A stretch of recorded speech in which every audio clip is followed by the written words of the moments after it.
Okay, everyone. We're going to go ahead and get started. We may have people jumping on still here in the next couple minutes, but we want to get going. Thank you for joining us today for our December Lunch and Learn session. Today we have a guest speaker for you. Many of you may recognize her from prior NDSBA seminars as she has presented for us several times in the past. Please help me welcome Chris-Ann Norby-Johnner. Chris-Ann is an attorney with the Vogel Law Firm in its Bismarck office. She regularly represents public school districts throughout North Dakota on numerous school-related issues. She specializes in employment-related matters, and today she is going to provide information on best practices for social media use by school board members. And she will also cover best practices for relating to a district's ability to regulate social media use by employees, as well as the importance of adopting a robust social media policy. During her presentation, you may pose any questions you have in the chat feature or in the Q&A feature at the bottom of your Zoom screen. I will leave it up to Chris-Ann whether she'll answer any questions as she goes or if she'll leave those till the end. Without further ado, I will hand it over to Chris-Ann. Thank you, Amy. Thanks for having me back for your Lunch and Learn. As Amy said, I am going to be talking a bit about social media usage today. I'll be talking about the usage by individual school board members, but also your districts as a whole, since the board set the policies. So as I move forward, she did my introduction, so I can skip that. So honestly, my goal today is just to go over kind of this general question. What do school board members need to know about their obligations and the school district's obligations online? So some of the things we're going to talk about will include open records versus confidential information. We'll talk a bit about free speech issues that come up in these social media online venues. We'll talk about anti-discrimination and harassment laws that might intersect in the social media world. A little bit about intellectual property, not a lot, but just enough to give you an understanding of concerns you need to think about when you are working on social media content. And then the biggest one that I saved for the last is really the school district policies that you might already have in place or might be thinking about. And then social media use, again, for individual board members as you are acting in social media worlds, and also for the school district in general, as many school districts actually have Facebook pages or Instagram or Twitter accounts. So in the new world, we need to think about some of these new policies and how we navigate those lands. So first, I like to start with open records and any exemptions, confidential information, just because there's nothing more public and open than a district's website or their social media accounts, which are publicly available on the daily. So at the most basic level, of course, we know that all records of a public entity, including a school district, are going to be open to a public unless they're exempt or required to be confidential in some manner. We know that open records must be released upon request. Most open records that you deal with in general for a district might include meeting minutes, agendas, notices, maybe some financial records, contracts, personnel files, etc. But what about when we're dealing with social media? Is a school district social media page, their posts, the comments, things like that, is that an open record? Very likely, and it's something I like to address right away, because in our social media world, we're commenting, and posts and photos and videos are so easy to share and are perhaps shared so often. I like districts to think a little bit about the open record nature of that content. So for example, a school district Facebook page itself. What is an open record on a school district's Facebook page? Well, first of all, it's public and it's publicly available. So most everything, the posts, the comments, the pictures, the information, the videos, whatever might be on that social media page, that's very likely an open record that honestly maybe wouldn't be part of a request, since public can go on presumably that and get it themselves when your social media or a Facebook page is open to the public, as it should be. But what about private messages? I mean, that could be a whole nother avenue of discussion, whether or not a district would allow messaging, would allow its administrators to privately message with people via Facebook, that's probably not a good idea. But in the event that those messages were occurring, would that be an open record? Very likely, right? Not much different than an email that's an open record, or any sort of messaging that would be an open record. So is anything exempt or confidential in the social media world? Well, in general, we always know some of our most common exemptions are going to be employee, personal medical, employee assistance records, law enforcement records, all of the items I have listed here, which of course would, my gosh, not be on a social media site, right? So these are your normal exemptions, confidential info, which really leaves most anything, again, that would be on a social media site, such as Facebook, etc., an open record. And why do I start with that in the presentation? Why do I talk about that? Because unlike written records that you keep in your district office and maintain, and you know you have to, and maybe unlike some emails that you know your emails are backed up on a system, it's very easy to delete social media content. It can be easy to delete or remove a post, or delete or remove comments. But I start with the idea that remember your social media is an open record, because you need to think very carefully about a social media record retention plan. And Roseanne, yes. I'm so sorry to interrupt you, but I don't think your slides are advancing. Oh. They advance on my screen, darn it. Have any of them advanced? No, I can see your cursor moving on your screen. So maybe it's... Let me try again. Thank you for telling me. I'd go through the whole thing. Yeah, sorry. I didn't want to interrupt, but... No, please do. Let's see. How about this one? Okay, maybe go into... There you go. Got it. Okay. Did that one work? Yep, you're good. It looks like you're at preservation of open records. Yep. It's okay. Advancing now. Yep, thank you. Perfect. Well, hopefully, see, I can't have anything go perfectly smoothly. Thank you, Amy. I think Amy has a copy and she can share these with you as well. So this is the slide I wanted to talk about anyway. So we're not too far in.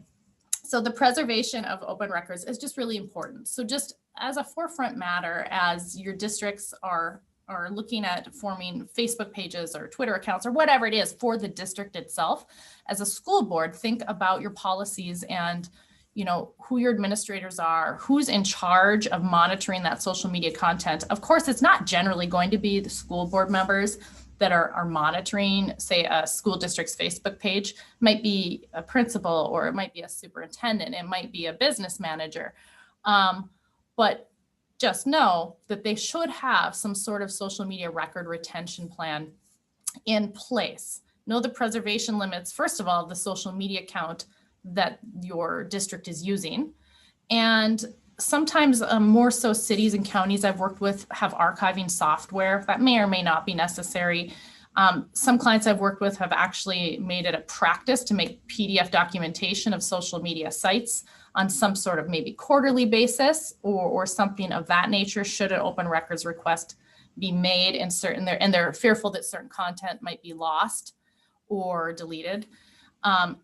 In the end, the administrator needs to just oversee that preservation of the social media open records requests. And I'm going to talk a little bit later about deleting comments and posts and kind of the red flags that could be associated with that, but that will come into play as well when we're talking about our record retention plan.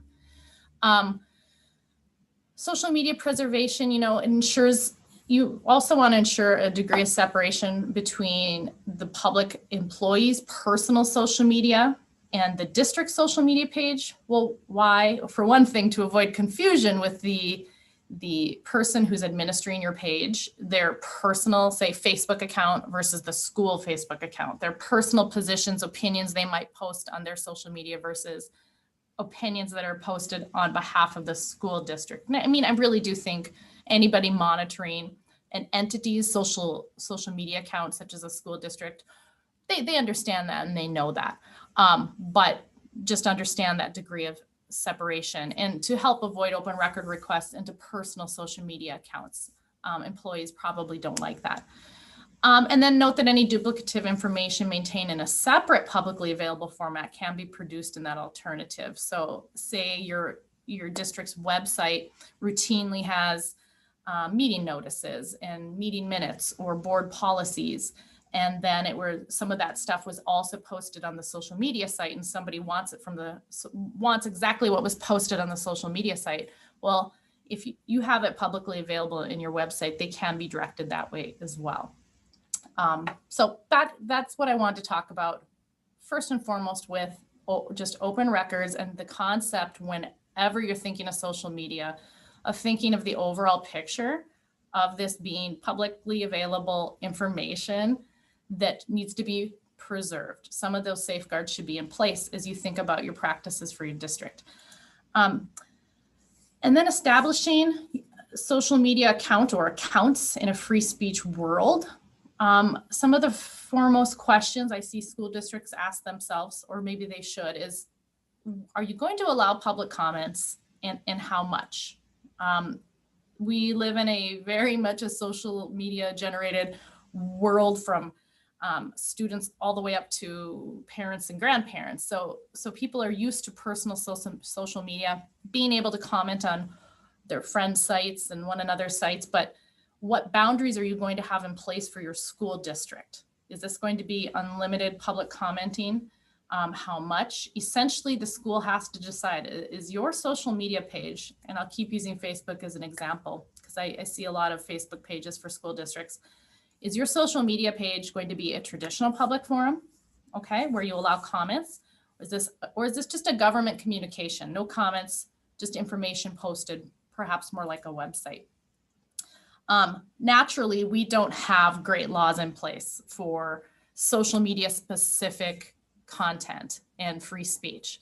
We have to look at the few pieces of case law that we have that maybe touches on social media. We have to look to current laws and constitutional rights that are in place, and then try to map it onto this digital world. And it's not always easy. And it's not easy to make those decisions, how we're using our social media spaces.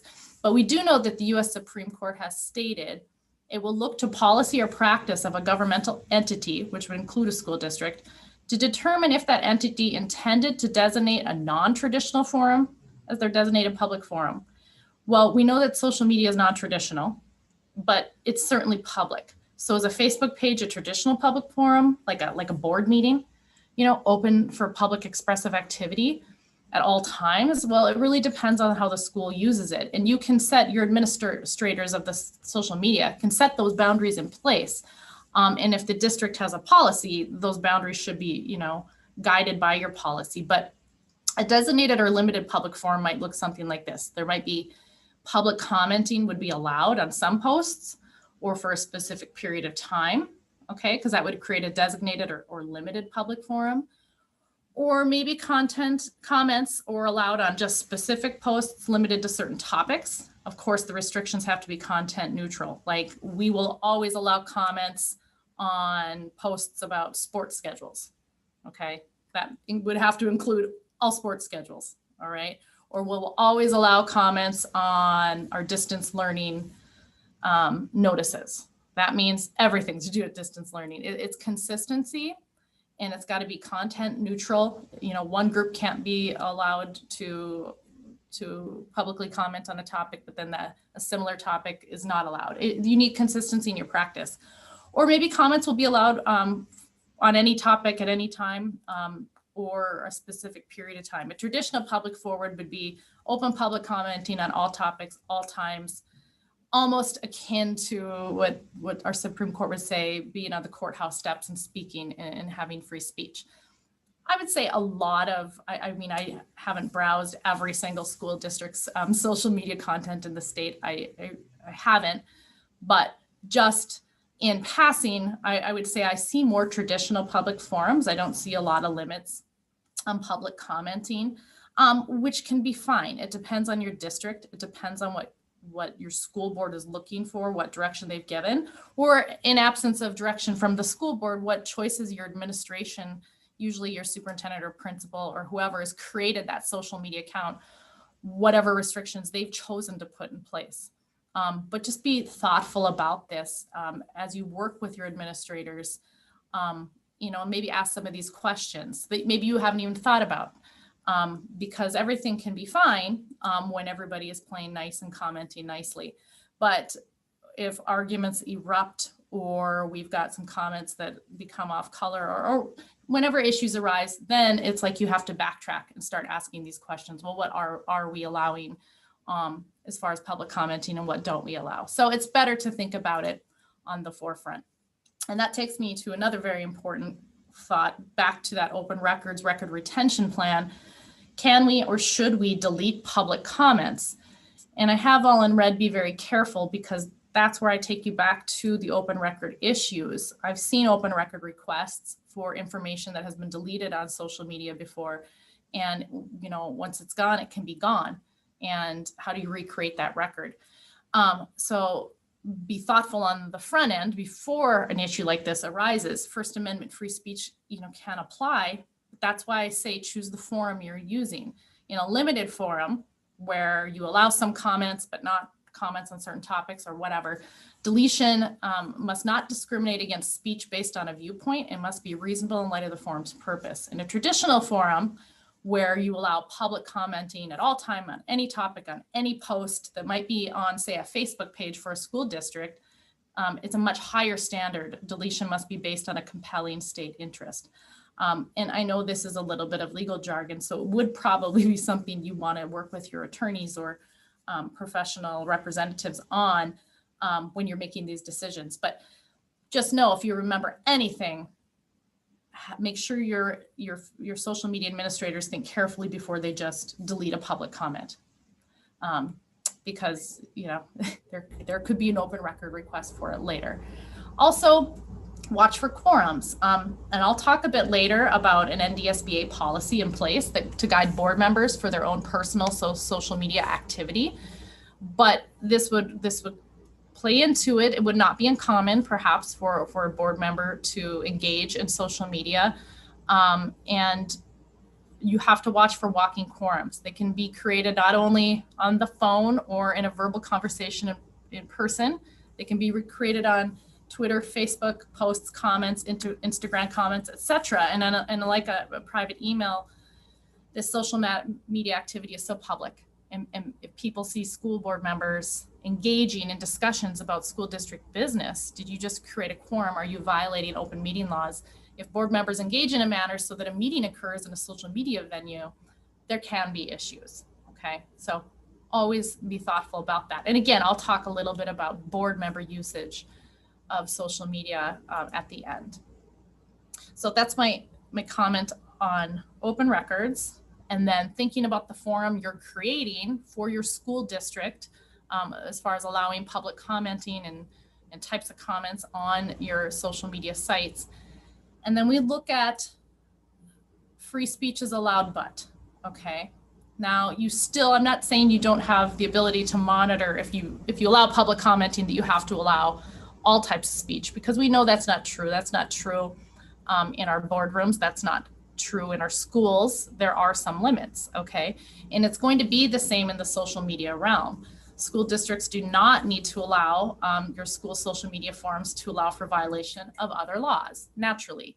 So your students and your employees in particular are protected from discrimination, retaliation based on protected class status, is not only in the schoolhouse, but also on your social media sites.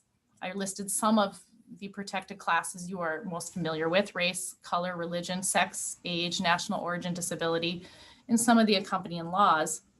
And of course, threats of violence, assault, harassment, etc., can and should be monitored on school district social media by your social media administrators.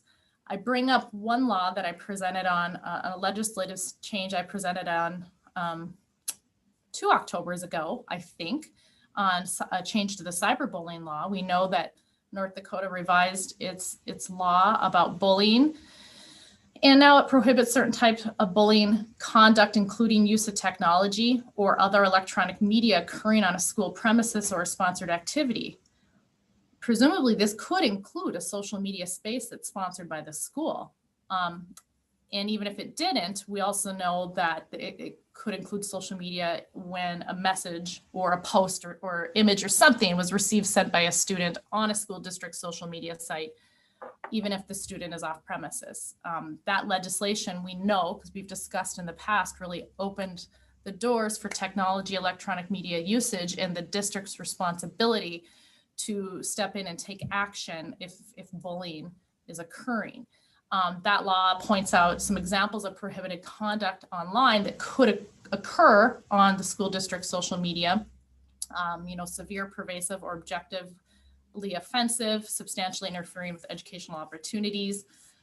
Any comments, posts, activity that would place a student in actual and reasonable fear of harm or fear of damage to the property of the student, substantially disrupt orderly operation of the school. I gave, a full presentation on student and online technological activity that could trigger some obligations by the school. And that certainly is going to intersect again when you're looking at the social media that the school district itself might maintain. There's, always controversial topics that occur. We're in a pandemic and people have a lot of different feelings about the learning models that our schools have open. And in the event that any of those topics find their way to a district social media page, you can imagine how we could have some comments, posting, things like that that could start kind of intersecting with these other laws, such as anti-discrimination laws or the bullying law or at our state level. Other anti-discrimination laws for students, of course, we know Title IX is going to control any sort of sexual harassment or type conduct you might see online, which would include on the social media sites. Disability special education, and for employees, also sexual harassment, disability, age, race, color, religion, sex, national origin. These are just all things to keep in mind. As a school board member, again, who is not probably administering a school district's social media page or content, but might be on those pages and might see comments that might intersect any of these other laws. If you ever have a question about something someone in the public or another student posts on a school district social media, and you wonder if it's something that should be removed or something that should be monitored or something that has triggered a obligation by the district to take action under the law or under a policy, you should of course reach out to your administration and have that conversation. So what should schools do? Well, of course you should ensure that the policies continue to be followed even in your social media venues, okay? Reviewing and applying those policies, the NDSBA, if you've adopted policy ACEA, they have those updated revisions that would, include the cyberbullying type conduct. Other applicable policies could be the non-discrimination, anti-harassment policies, the Title IX policies, special education, and removing social media content that would be in violation of the policy is, of course, an action schools should consider taking in conjunction with the document retention plan. Not only would a document retention plan be in place to ensure that open records are maintained, but also to ensure that in the event that certain content would need to be removed from a school district social media page, if the school has to take further action, like an investigation, or they have some sort of reporting obligation to law enforcement or social services or whatever it would be, you still have to retain that information you remove, perhaps to cooperate in that investigation. So that document retention plan before something is removed from a school district social media account, I think is pretty important. So that's my comment on that. I'll just very, very briefly touch on intellectual property. Just high level, trade secrets would be information maintaining confidence, commercial value, not readily ascertainable by proper means. Essentially, the more detailed information and difficult to obtain is a trade secret. I can't imagine what, if anything, on a school district website would be considered a trade secret, but I put it out there because it's in the intellectual property family. No, copyright could be a little different. Copyrights are very, very easy for people to use. Any use of work that has that little C sign can be enough to protect the work. So sometimes this can come up if you've got an administrator who wants to include a catchy image or a song or a design or something on your social media site. Copyrighted information needs an owner's consent, otherwise it's copyright infringement. And a school could be liable even if a school did not commit the infringement, but benefits from the infringement. For example, if an employee used copyrighted material to bring a new service or benefit to the school. So you just, more than anything, need to make sure your administrators are trained a bit and aware of what they're doing when they're posting images and designs, etc. Trademarks very similar, except it's more of a process to get a trademark through the patent office. Therefore, you cannot use a trademark on social media in any manner that could cause confusion or dilute the famous mark. When you think trademarks, an easy example would be like a slogan. Your new school wants a new slogan. Well, your new slogan can't be Nike's "Just Do It." Okay, that's trademarked. So that might not come up quite as much. But at the end of the day, what do? Well, you just either get permission from the content owner or attribute it to the author, like the example there. Or the easiest thing to do, what I would really hope all of your social media administrators probably do know to do or do anyway, because it's so easy, is you just use free images. And there's a lot of places to get free stock images or for purchase or free. And then also just keeping posts simple without copyright material. So I'm not going to dive deep into intellectual property law, but just knowing some of the basics, because it usually comes up with images, just so your districts are aware. But the part I really wanted to get to is the last piece, and that's your district policies and then the social media use by yourselves, by your employees in general. Hold on one moment. Okay. So your overall goal in setting policies, contemplating policies is honestly, it's just to set your expectations for your board members, your employees, your students, community members, right? Identifying acceptable use on behalf of a school district versus use that is personal. Ensuring also productivity and no interference with education at the school. That's always the foundation of decisions school districts should be making, right? No interference with our educational opportunities for our students. And then just ensuring that the limitations and boundaries are clear.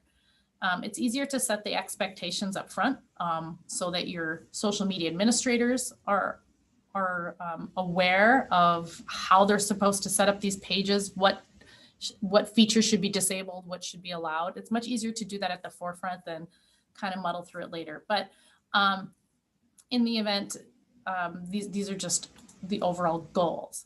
So what can a school district control?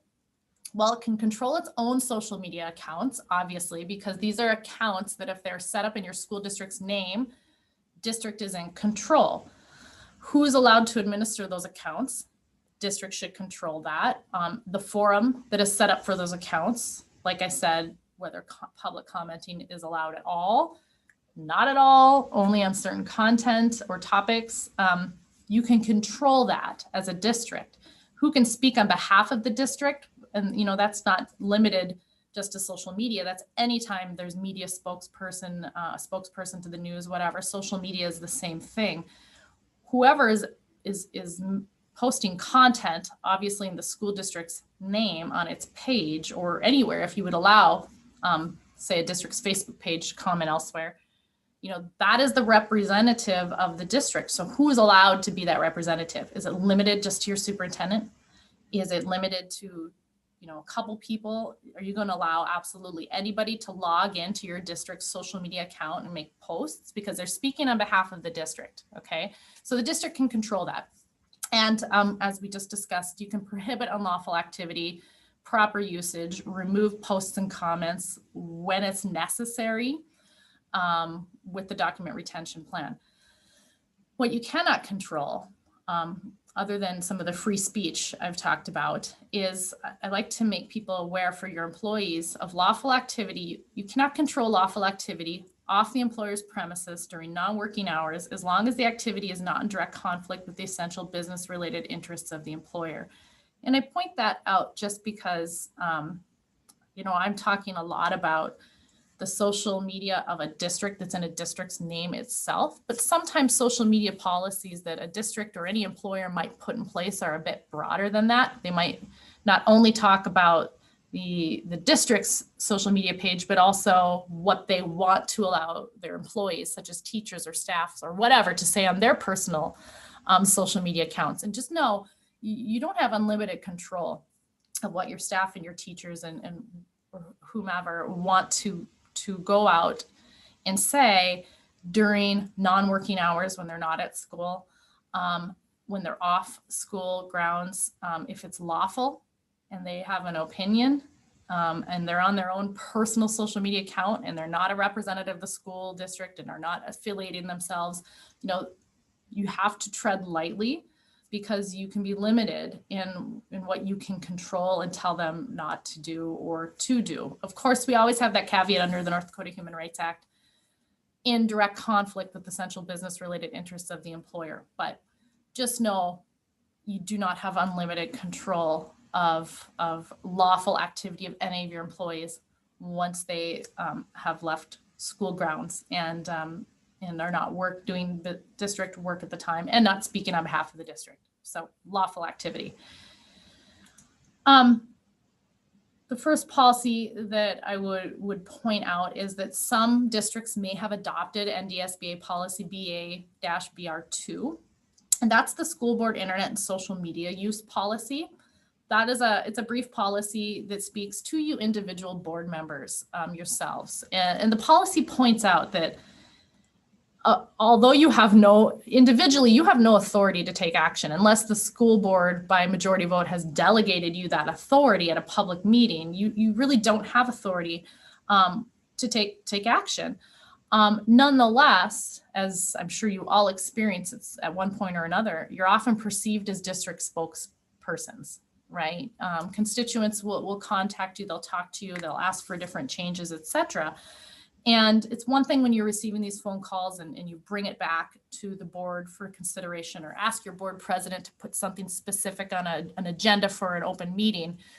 But when we are in these social media venues, it can be really easy to weigh in on matters. It can be really easy to comment. It's just a press of a button. It's a quick typing on your phone or on your keyboard, but you need to take a pause when you're a school board member and you're wanting to, and you have your personal social media and you're wanting to comment on district business online. You need to avoid posting opinions on matters that are pending before the board.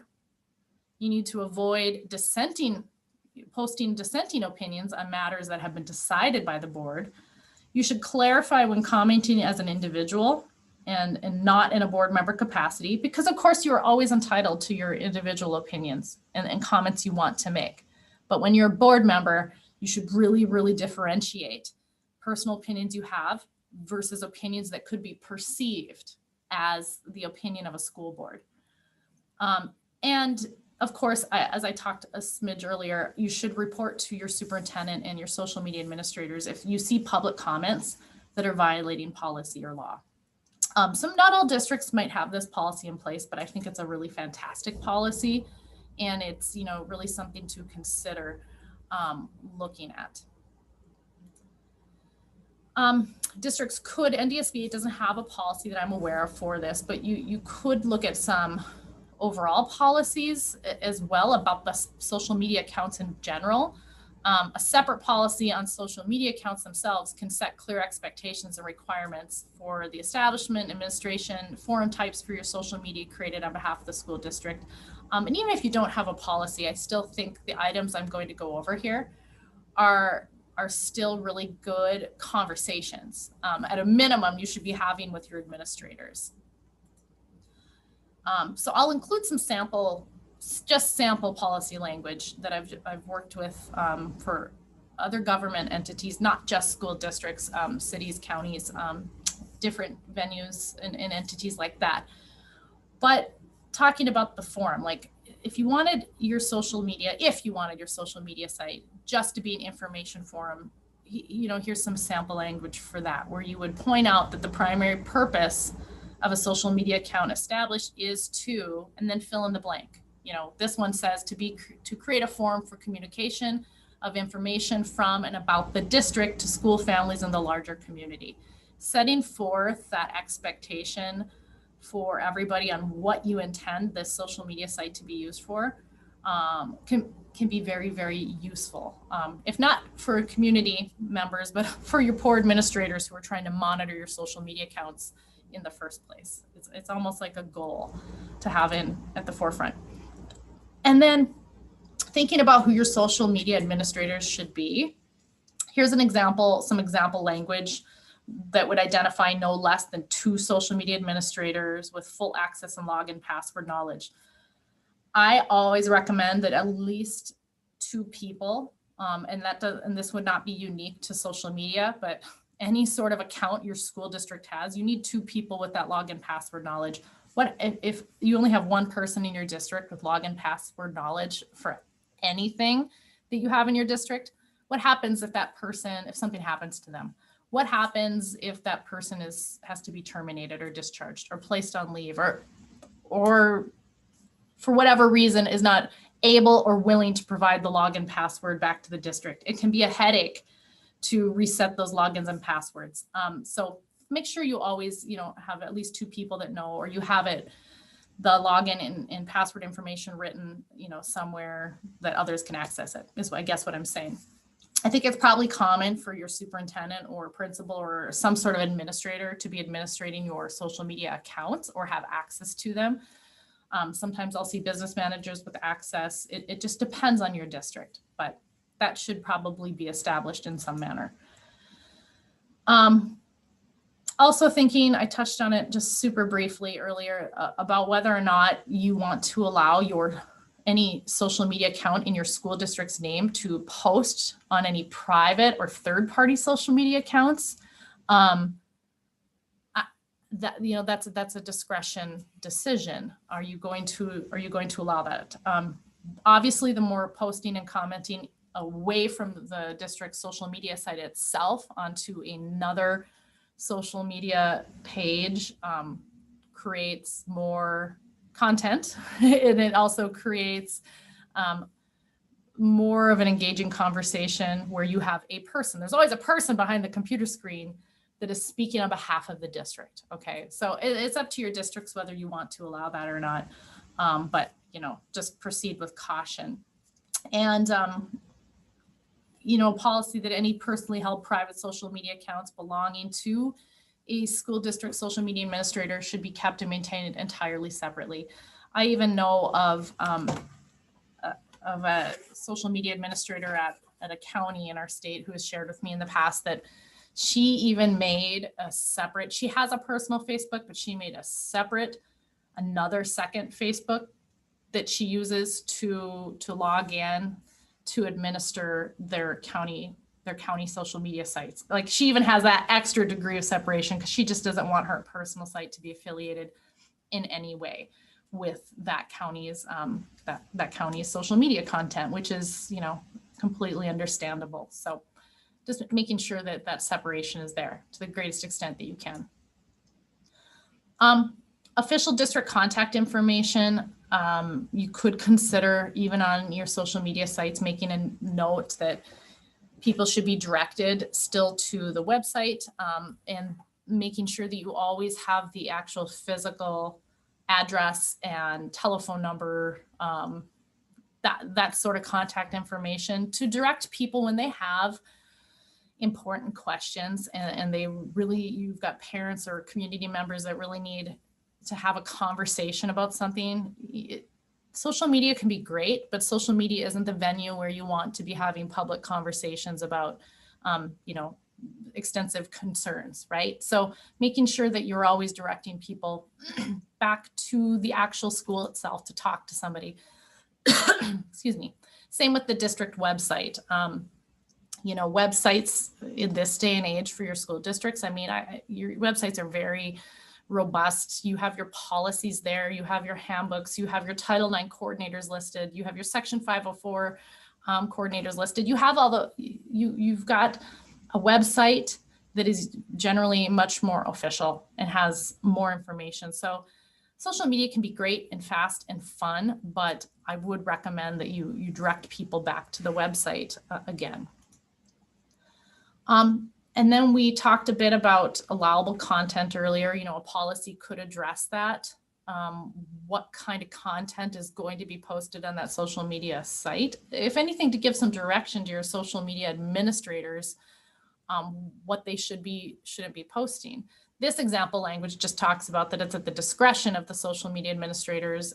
They might, post school board meetings and activities, accomplishments of groups that have been organized primarily to support a school-related purpose, etc. This sample language says non-school events, activities, or accomplishment of third-party groups or organizations are not going to be posted on a school district website. That's a discretion call, okay? But the overall kind of theme of this policy was just that everything on the school district website was going to be school-centered.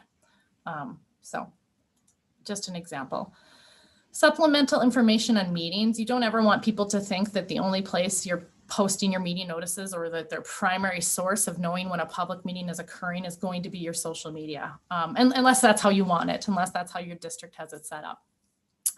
But if it doesn't, make sure that, again, people are directed back to the district's normal notice requirements and that the social media notices are only supplemental in nature.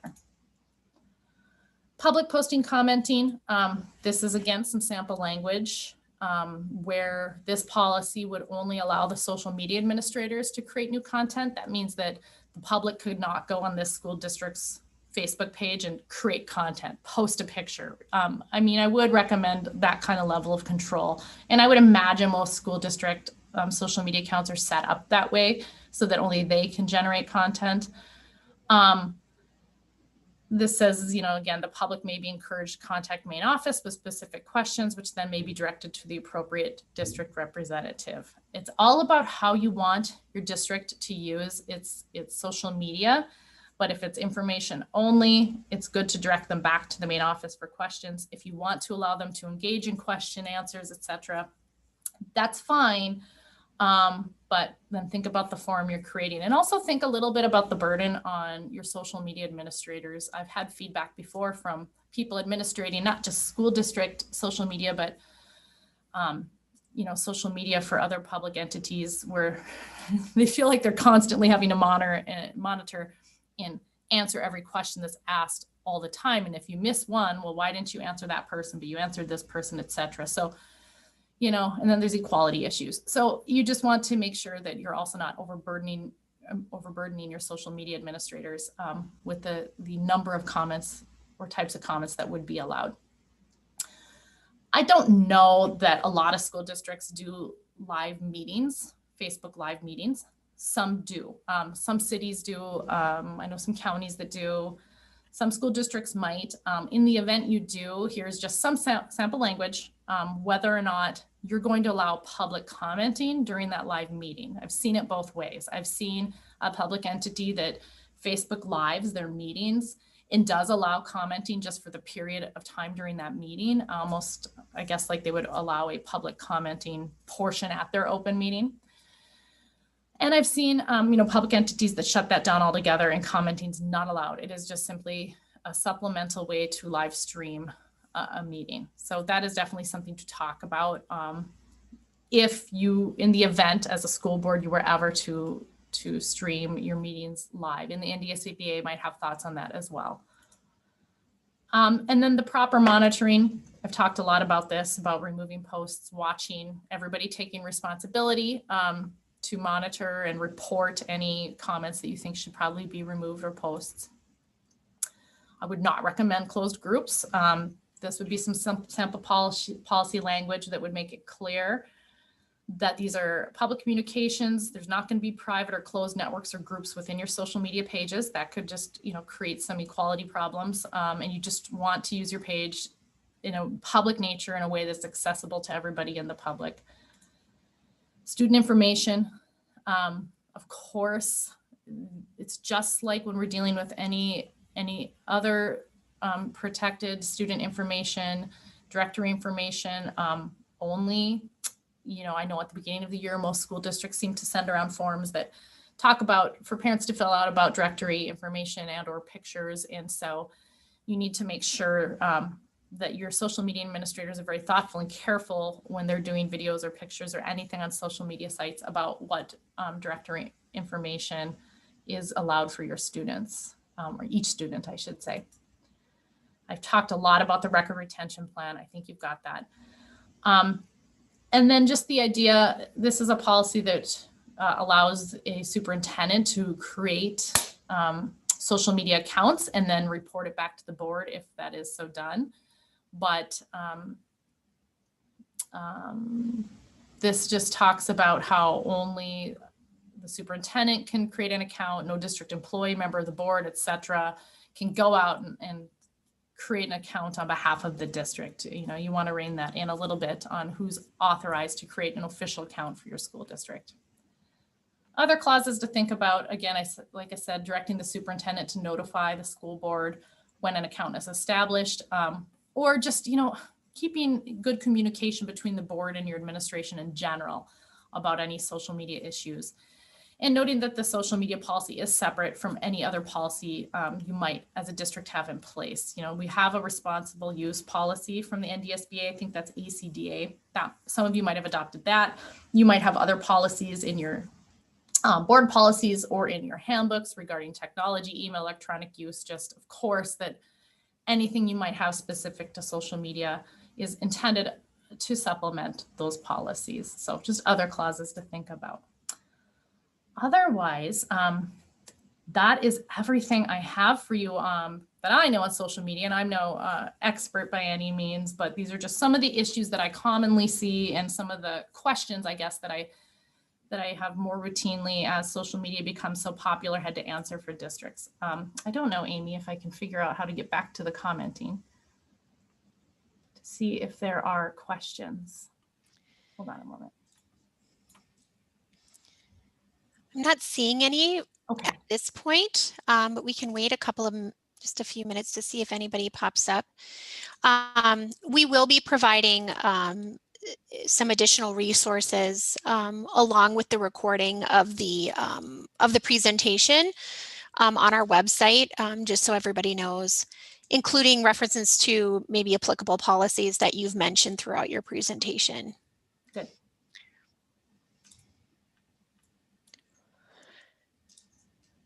Well, it looks like we're not getting any questions, which is, of course, fine. You just must have presented so clear. Oh, wait, Yeah. We have one.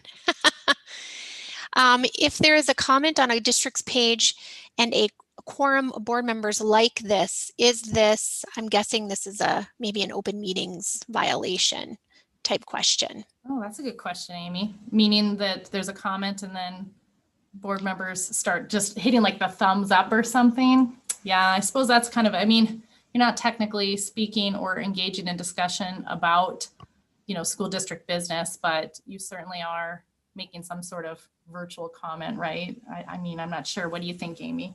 I think that's an interesting question. And he finished it. Is this considered a walking quorum? I think if you're just liking, like on Facebook, I think, I'm not sure if the Attorney General would consider that a violation. But I think, I agree, you are kind of making a statement, but are you engaging in a discussion? Right. I think that might be the kicker, that it wouldn't be an open meetings violation or a potential walking quorum. But, this is still kind of evolving. So I can't say that I have any certainty on that, but I just tend, at least at this point, I tend to think that wouldn't be considered a walking quorum. But I think I would agree with you, Amy, just because there's a lack of the discussion. I don't know that the Attorney General's office would take that kind of leap when we're just talking about likes, but I don't know. It's best if you just don't do it. And you won't have the problem. Yeah, and I think too, it's the timing. Is it, if you like it on, in December, and then the next board member likes it in the following June, is that, how does that timing aspect work? You know, because it's a discussion amongst board members, a quorum or more. I think I just kind of tend to think that that's a little bit of a reach, but it is something to keep in mind.